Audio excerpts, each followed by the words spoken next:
Welcome, everybody. It falls to me to call the December Capital Program Committee meeting to order. Do we have members of the public, Ms. King, who would like to provide comments?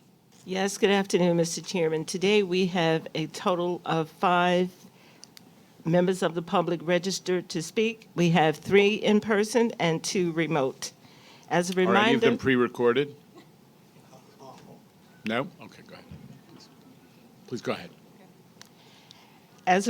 we ask that all public speakers adhere to the MTA's rules of conduct and decorum. I would also like to remind our public speakers that in the interest of time and fairness to all speakers, we limit everyone to 2 minutes. Please be aware there will be a warning beep to remind you that you have 30 seconds to conclude your remarks. The first speaker will be Jason Anthony, followed by Lisa Daglian.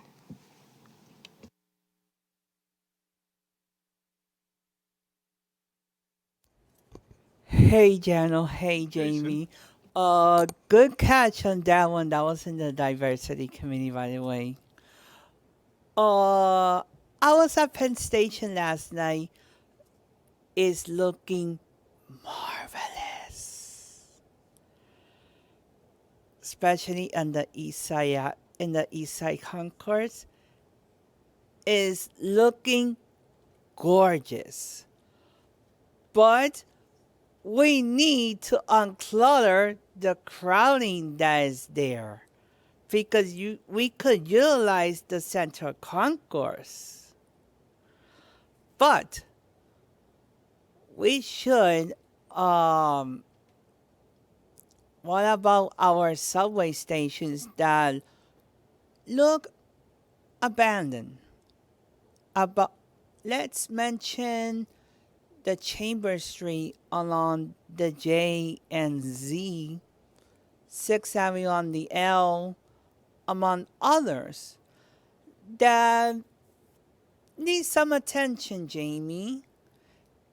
And even though that Penn Station is long overdue, but these subway stations are guys, hello.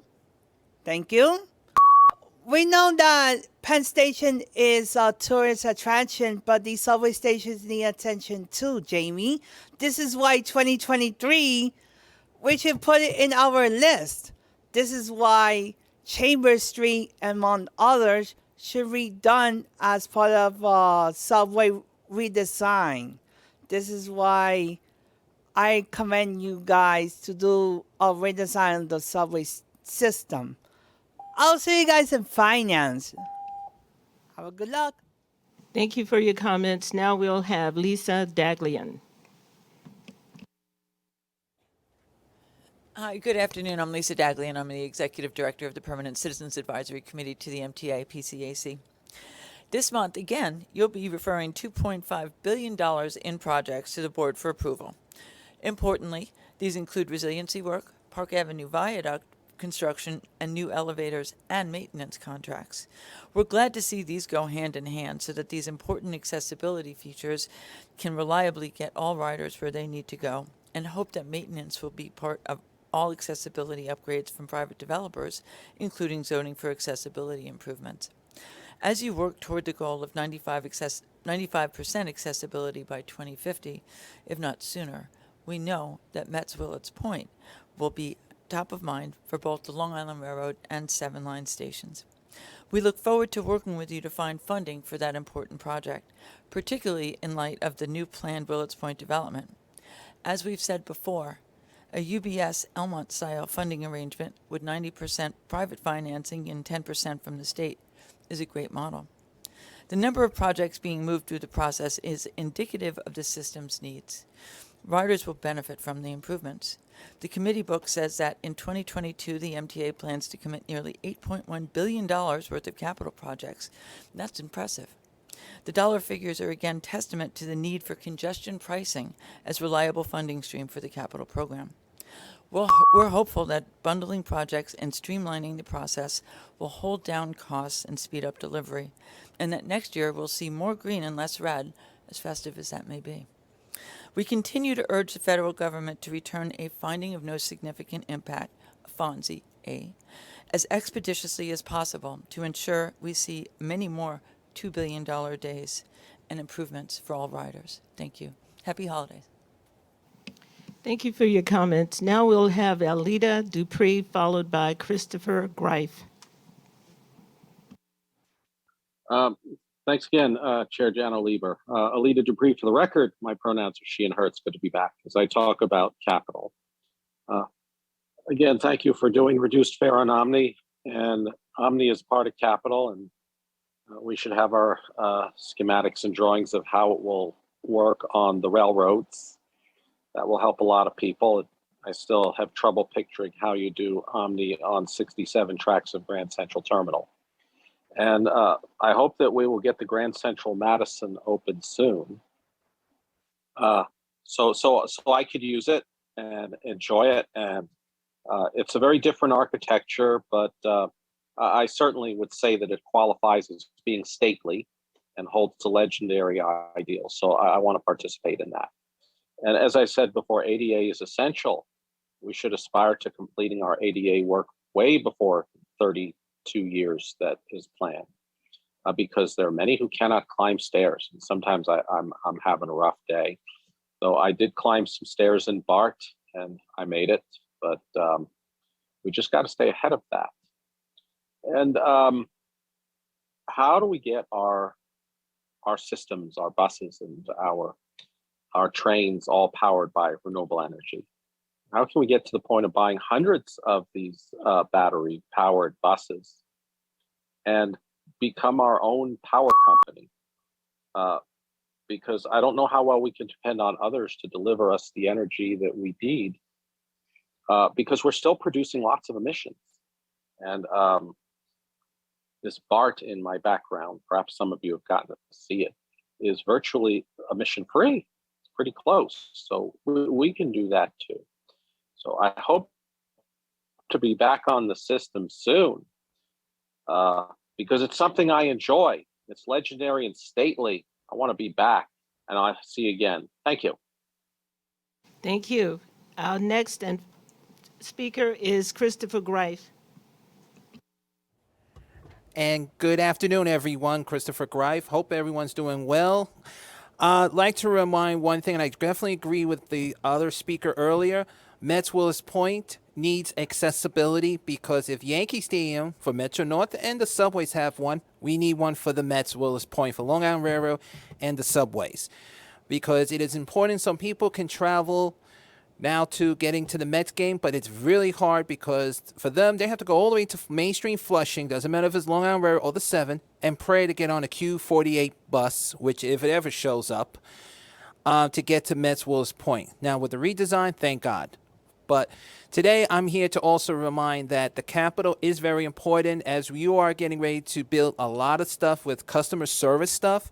Please make sure that some of this stuff is truly ADA accessible, because remember, I may be standing, but a wheelchair could be sitting, or lower wheelchairs. We need to remind them that we need to have easier access. And since they're all going to be building a couple in Brooklyn, Stowell Avenue, you got plenty of room. Atlantic, I'm going to be really shocked saying where are we going to fit it in Atlantic, especially if it's going to be in the Long Island area. We have to make sure if it's more visible.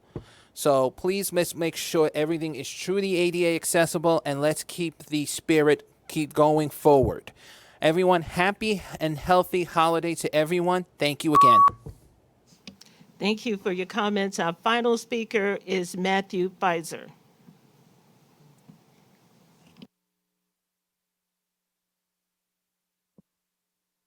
Hello, I'm Matthew Pfizer, and I'm speaking about having Penn Station access to connect to then and W lines connecting to the LaGuardia Airport, because right now it will takes a long time for people on the New Haven line to get to LaGuardia, like an hour and a half, and this would cut it down to an hour and 10 minutes, making it more feasible for people to go to LaGuardia instead of taking their cars.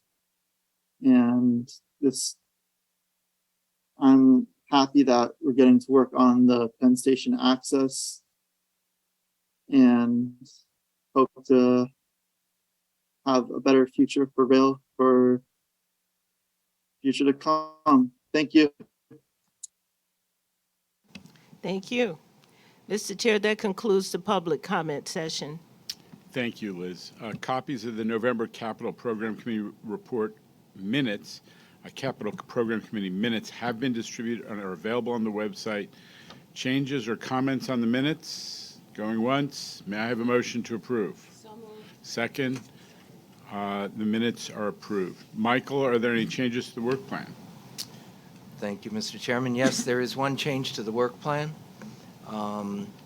For this month, the capital security program that was originally scheduled for this month will instead be taken up in January. Okay, Thank you. thank you. Let me turn it over to Jamie Torres Springer for the President's report. Thank you, Chair. Good afternoon, members of the committee.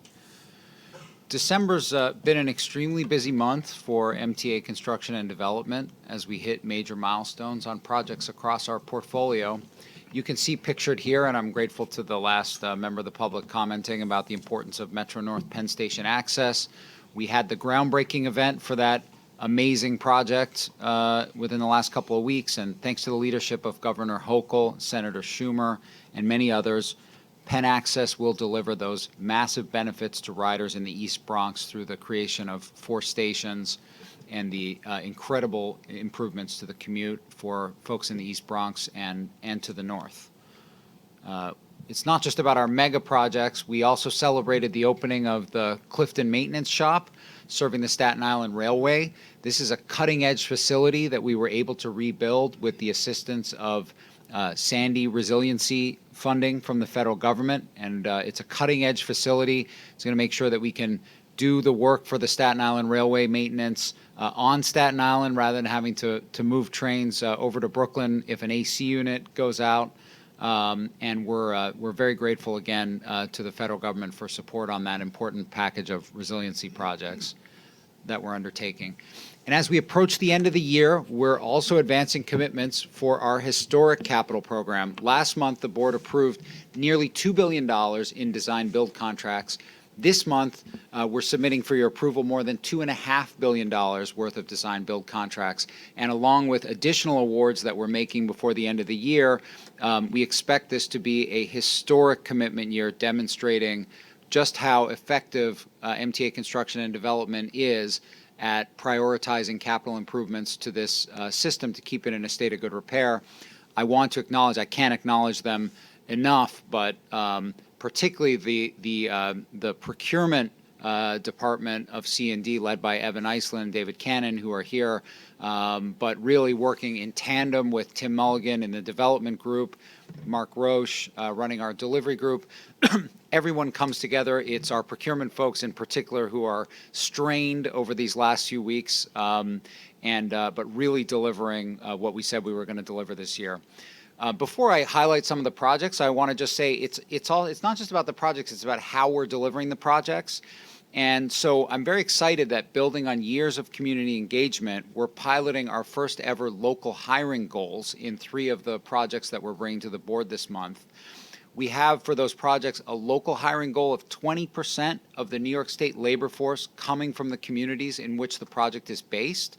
This is both a policy change that we made for our locally funded projects and also was spurred by some rule changes that the Biden administration has made to encourage local hiring. So it's similar to the great success that we've had in the MWBE field, which you've heard about in the prior committee meeting. We're excited to put equity first as we advance these projects to make sure that local communities are benefiting from every aspect of construction delivery. Some of the projects I want to highlight this month, another round of ADA station upgrades with 4 more stations being made ADA accessible under the contract that will be issued today. You can see those new stations have yellow dots in the map that we're showing today. This is among our local hiring projects with residents who live near the stations being prioritized for jobs constructing the upgrades. With these stations added, it brings us to commitments for 13 newly accessible ADA stations in 2022. This is a new standard. We'll be maintaining and even ramping up further as we implement the commitment to make 95% of stations accessible by 2055. I'm going to move on because I see Board Member Albert looking carefully at the map. I want before he notices we've got anything wrong here. Yeah, I'm sorry. I'm just kidding. I'll go back. Because we're also awarding a contract this month to replace 19 elevators at 9 stations. So not just making stations newly ADA accessible, but maintaining that accessibility across the system is really critical for our program. Also advancing the reconstruction of a new Jamaica bus depot. The new depot will improve bus operations, but also it will be the first zero emissions bus facility, fully equipped zero emissions bus facility. It's very exciting that we're able to do that, particularly in a community that has, as the state senator often points out, has felt the impacts of climate change in significant ways and of emissions locally. So very exciting, and also a local hiring requirement pilot project, as I mentioned. So bringing jobs to that portion of Queens. The scope of this project carefully takes into account impacts on the local community with sound barrier walls to shield residents from noise from depot operations, new trees planted around the facility, quality lighting, an art mural wall installed along Merrick Boulevard as part of a restored sidewalk. So really bringing benefits to the local community from that project. And speaking of bringing benefits to the local community, we'll award a bundle of resiliency and rehabilitation projects on the Rockaway A line in Queens. These projects build on previous investments to make the A line more resilient after it was one of the hardest hit parts of the system during Superstorm Sandy. It's the third of our local hiring project, again, bringing local hiring benefits to this portion of Queens. And I'm particularly proud. These are huge investments. They're critical to the future of subway service to the Rockaways, and our team, particularly our development team, but again, all of the departments of our agency worked very hard to figure out how we could bring together a disparate group of projects here and take advantage of the outages that we'll need in order to build this, but to get all the work done that we need to get done. So it's a very innovative approach that we're taking on the Rockaways. We're also awarding the contract to modernize the signals on the Crosstown line, the G, between Court Square in Queens and all the way to Church Avenue in Brooklyn, where it will meet up with the improvements we're making on the Culver line. Last month, you heard me present on our new approach to CBTC delivery. This project will be the first that implements those principles with simpler specs and new milestones in place that treat this as the technology project that it is. We're continuing to build on the CBTC program. For the railroads this month, we're advancing a different kind of mega project, the Park Avenue Viaduct. More than 98% of Metro North trains traverse the viaduct as they enter Manhattan toward Grand Central. It's more than 100 years old in parts, and it needs replacement to ensure we can continue safe and reliable service for another 100 years. Rebuilding our infrastructure may not be as flashy as opening new lines, but it's every bit as important. And again, just as important is how we're doing it. We'll have more information on this week before the board, but we've reached a historic agreement with our partners in labor to deliver this project with enhanced efficiencies and labor benefits. With that, I want to introduce our Bridges and Tunnels business unit for their presentation to the committee. As you'll hear today, B&T is yet again meeting their goals and then some. They are keeping our aging but critical bridge and tunnel infrastructure in a state of good repair, providing new benefits for all bridge users as well, including pedestrians and bicyclists who, as a result of the awards we're recommending to the board this month, will see ADA-compliant bike and ped ramps added or improved on the Randall's Island bridges, the Cross Bay, and the Henry Hudson. These were 3 spans that were featured in the draft bike and pedestrian access plan that was presented to the board recently, and we're fulfilling those commitments with contracts this month. Unfortunately, Joe Keene, who leads the business unit, is out today, so I'll turn it over to Deputy Business Unit Lead Aris Stathopoulos for his presentation before hearing from the IEC. Thank you, Mr. President. Good afternoon.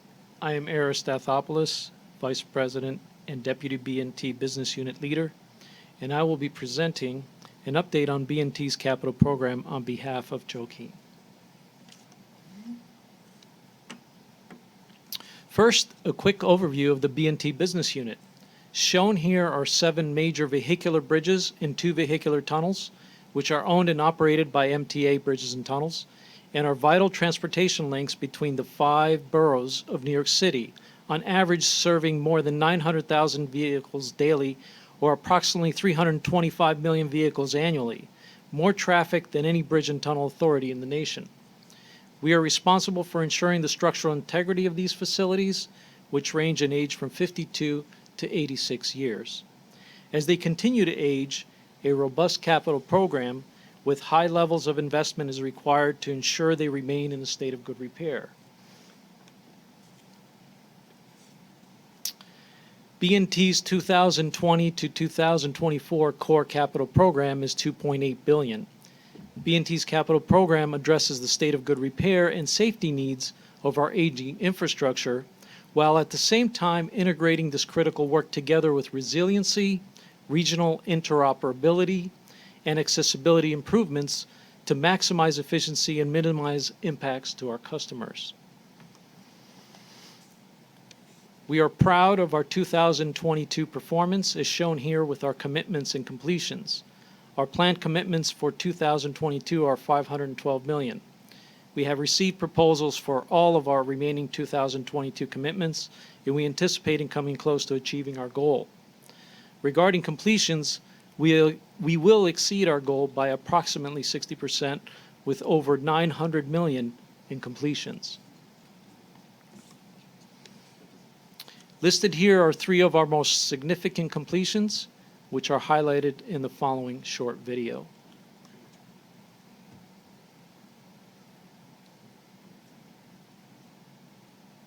In 2022, the Bridges and Tunnels Business Unit completed 16 projects worth close to $900 million to keep our bridges and tunnels in a state of good repair.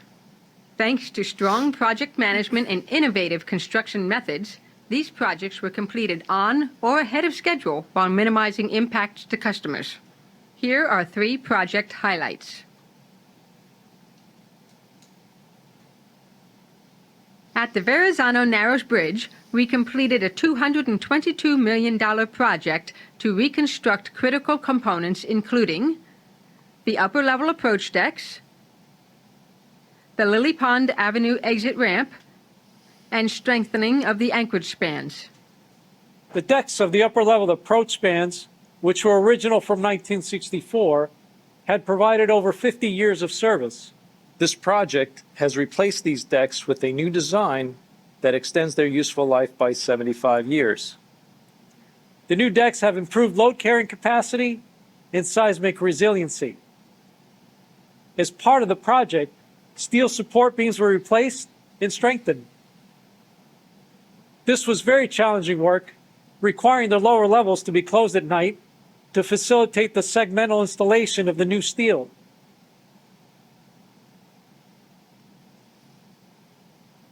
At the RFK Bridge, we completed a $96 million project to perform structural upgrades and steel repairs to keep it in a state of good repair. Much of the work focused on strengthening existing steel members and connections to improve live load capacity and seismic performance. Once steel repairs were complete, the structures were painted with a 3-coat paint system. B&T's high-performance 3-coat paint system provides corrosion protection for up to 30 years.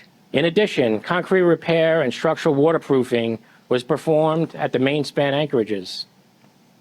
This project successfully bundled together several different work items to achieve cost efficiencies and minimize impact on bridge customers.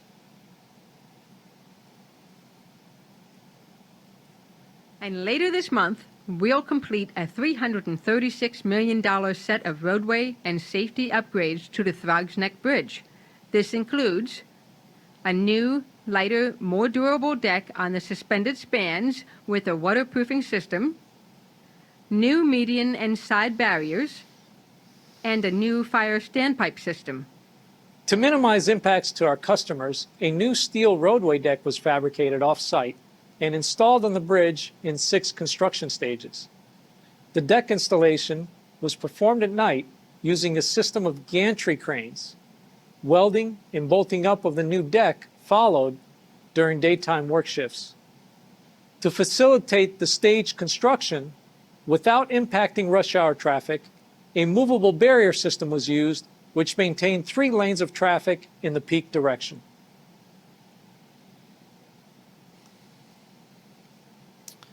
Next, I will discuss projects that integrate state of good repair work with significant accessibility improvements. Some of these projects are ongoing, while some are planned for the near future. The RFK Bridge connects the Bronx, Queens, and Manhattan to each other as well as to Randall's Island. The orange circles indicate the locations where we are implementing significant accessibility improvements as part of 2 ongoing state of good repair projects. The photo on the upper right shows the RFK suspended span and is the location of a notable upcoming state of good repair and wind resiliency project, which also includes significant accessibility improvements along the area highlighted in orange. These projects, once completed, will improve interborough bike and pedestrian connectivity. Here's a view of the Harlem River lift span at the RFK. This project is replacing the tower fenders and building a new ADA-compliant bike and pedestrian ramp to connect Randall's Island Park to the future New York City EDC Greenway in East Harlem. This project is an example of efficient bundling and is approximately 30% complete. The new ramp is scheduled to be completed by July of 2023, with the overall project on schedule for completion in December of 2023. The project remains within budget. On the Randall's Island side of the RFK, this second design-build project will construct 2 new vehicular ramps and 3 new ADA-compliant bike ped paths. Shown here are renderings for the bike ped paths, which connect Randall's Island Park to the Harlem River lift span and Manhattan. Reconstruction of these ramps will facilitate the future reconstruction of the Manhattan Plaza structure in a subsequent capital plan. In addition, not shown here, another new bike ped path will also be constructed connecting Randall's Island Park to the Bronx span. This project will be awarded later this month, and once completed in 2025, will transform access to and from Randall's Island Park, providing end-to-end ADA connectivity between Randall's Island, Manhattan, and the Bronx. These improvements will benefit thousands of people during special events on Randall's Island, as well as hundreds of everyday park users. The third and most consequential project at the RFK is a design-build project, which is a comprehensive, integrated rehabilitation of the RFK suspended spans. This project includes structural upgrades to improve load capacity and wind performance, while at the same time improving bicycle and pedestrian access between Queens and Randall's Island. This bundling approach maximizes efficiencies and minimizes overall customer impacts. The project also includes dehumidification of the suspended span main cables to preserve their long-term strength. Shown on the right is a rendering of the new ADA-compliant bike ped path. As part of the accessibility improvements, all existing stairs will be eliminated and replaced by ADA-compliant ramps. This project is planned for award in 2024 and will be completed in 2028. Once completed, the new ADA-compliant bike ped path will transform access from Queens to Randall's Island Park. Next, a recently awarded project at the Rockaways. This design-build project at the Cross Bay Bridge will rehabilitate the navigation spans and strengthen the bridge to meet modern truckloads. The project also includes the construction of a new ADA-compliant bike ped ramp on the south end of the bridge. This ramp will tie into the existing sidewalk, which was recently improved with signage and striping as shown on the right. Design is ongoing and the project is expected to be complete in November of 2024. Once complete, there will be an ADA-compliant bike ped path across the entire bridge, connecting Broad Channel to Rockaway Beach. And finally, we have work planned for the Henry Hudson Bridge, connecting Spuyten Duyvil to Inwood Hill Park at the northern end of Manhattan. Here, we will widen the lower level sidewalk and construct ADA-compliant connections at both ends of the bridge. To minimize impacts to customers, This work has been bundled with structural rehabilitation at the north end of the bridge. This project is planned for award in 2023 and will be completed in late 2024. Once complete, there will be an ADA-compliant bike ped path across the entire bridge. This concludes my presentation. Following comments from the IEC, I will be happy to take any questions. Thank you, Harris. Mr. DeVito of the IEC, please. Thank you, Mr. Chairman. Good afternoon. The IEC report on the Throgs Neck Bridge orthoscopic deck replacement begins on page 18 of your books. Overall, this project is 90% complete and well under budget, with an estimated completion now forecast to be $300 million. The IEC analysis finds that contributing to the favorable project cost are underruns in material, unexpended contingencies and reserves, as well as scope credits. Regarding schedule, the 6-stage deck replacement work exceeded its planned duration. However, effective project management actions mitigated all but 1 month of this delay, which remained, and is now forecasting substantial completion to occur this month. It's the IEC's opinion that due to the number of concurrent activities which remain, meeting this date will be challenging, but with sufficient contractor resources is achievable. The project team has also minimized potential customer impact of extended lane closures through its hands-on management of the contractor and its work. Regarding risk, at this point in the project, most schedule risks have been mitigated effectively or have not been realized and are closed. Inclement weather is the only significant risk remaining on this project, and this concludes the IEC's report on the Throgs Neck Bridge deck replacement. Mr. Chairman. Any other topics you want to cover, Mr. DeVito? Just to point that there's the traffic light report for the third quarter is on page 43 of your committee book. Thank you. I would just comment that broadly speaking, this outfit is a model performer in terms of budget and schedule, and we're always grateful. The Throgs Neck that was just commented on was a tough job. It started out, the contractor struggled at the beginning, and it really was the team that kind of nurtured them to figure out how to get the schedule back. It was a significant accomplishment. So, we're sort of accustomed to you guys delivering on time and on budget. I just don't want it to. I want it to go unacknowledged. The other is the significance, the role that bike and pedestrian infrastructure is playing in the Bridge and Tunnel Group's capital agenda. In virtually every project, we see major improvements to bike ped access, and that's very much in line with the bike ped plan that was rolled out by Jessica Matthew a month or two ago at this meeting, and we appreciate how quickly you have moved to implement it. Please convey that to your colleagues as well. I think it's questions or comments from the board. Now that the chairman has gone on to great length, others. Mr. Solomon. Just a question on the local hiring, which I certainly pleased to see baked into the few projects that you had. So you said your target's 20%. Just curious about 20% of what? Is it 20% of hours worked? Is it by trade? How are you measuring how that 20% is reached as a goal? I believe it's 20% of hours worked.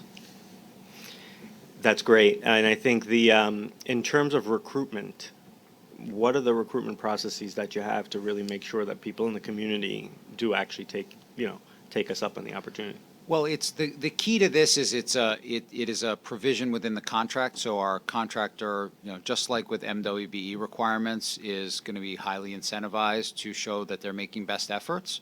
One of the things that we're doing at C&D, and I think I was showing an image of a recruitment session that we were holding in East Harlem, is that we're really working hand in hand with the contractors, our PMCs, our program managers, other, DDCR, other portions of the MTA to go out and do that active recruitment. One of the other things, and we'll actually highlight this when we talk a little bit more about recent labor agreements, is local hiring can involve employment in a number of different types of trades. It can also be back office, administrative work. We want to also ensure that local hiring results in real quality unionized jobs within the trades, and so we're looking at opportunities to incorporate pre-apprenticeships within our projects. There's a number of really good programs out there. The city, through Small Business Services, has been a pioneer in this. So we're talking to the Building Construction Trades Council about creating those pre-apprenticeship slots, which can then become apprentices if they, they get retained within that project, and then they help to meet local hiring goals, but also they're providing a real pathway into skilled trades for the folks that are doing the work. Anybody else? Ms. Lopez. Thank you, Mr. Chair. Just to follow up on this particular question on local hiring, does the contractor then submit reports to the MTA with respect to, what happens after the initial hiring and performance, et cetera? Yes, they do, and I'll also look to our general counsel, Evan Iceland, if there's anything you want to add on how we're actually enforcing this provision of the contract. So they'll report similar to the MW and DBE reports. It's a report in their contract that they're obligated to fill out. It'll probably be based on their certified payrolls as well. But we'll be able to monitor that, and we'll work with Mike Garner's group to make sure that they're meeting those goals. Thank you. Can I just kibitz here? I mean, this is a major change, right? The federal government historically has not permitted, let alone encouraged, local hiring as part of the federally funded infrastructure programs. And the Biden administration has done that, and now we are at the leading edge of major infrastructure organizations to put in place an initiative to do it. So, we're very proud of that. I just want it not to be missed. This is new. This is a significant step in the direction of equity. All right. Thank you. Thank you, the IEC, Mr. DeVito.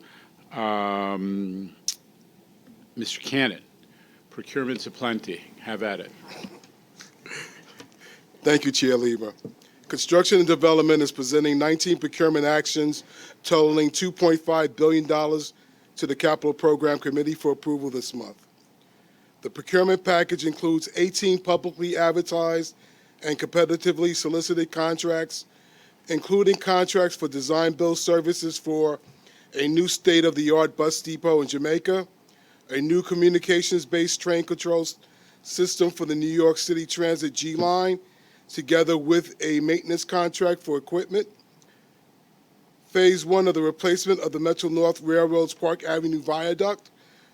With this one, we are also seeking approval to enter into a project labor agreement for this project with the Building and Construction Trades Council of Greater New York, a contract for installation of new elevators and other improvements at 4 New York City Transit Authority subway stations, and another contract for the replacement of 19 elevators and other ADA improvements at another 10 stations, together with maintenance contracts for the new elevators.